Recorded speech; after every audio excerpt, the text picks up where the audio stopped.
You're listening to the Westminster Canterbury Tales podcast, creating community to foster joy and well-being.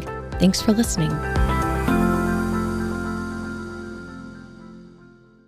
To Catch a Snoop by Jan Warren. When I was a little girl, I used to snoop before Christmas.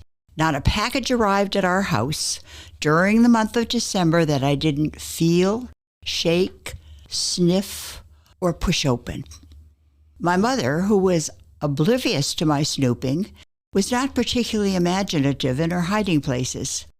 She stashed gift boxes on the top shelf of her closet, under her bed, and in the drawers of the bureau in the guest room. The spot she reserved for very important gifts was in the attic behind a loose sheet of insulation. I found them all. The year Santa brought my Shirley Temple doll, I discovered her early in December and visited her in the attic every day till she finally disappeared under red tissue and a ribbon with a card that said, "To Jan, with love, from Mother and Dad."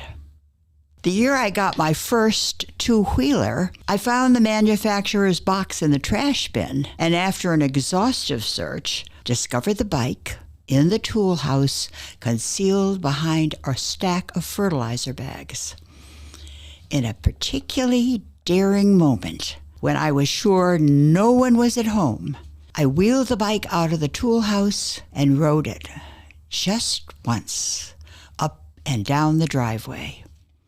Now, snooping in no way diminished my delight in the Christmas celebration. In fact, it took some of the pressure off the season. For example, because I knew a Shirley Temple doll was waiting for me in the attic, it was not necessary to strain to be as good can be. When I went to bed on Christmas Eve, my dreams were full of sugar plums because I didn't have to worry about getting nothing but coal in my stocking. And on Christmas morning, when the family gathered around the tree, I always opened my gifts with a squeal of such surprise and delight. I wondered why I didn't become an actress. Now, because I was an accomplished snoop, I was able to outwit every snooper in the family. The secret? From the time our kids were old enough to crawl, I've stored all the gifts in a closet in my husband's office on the other end of town.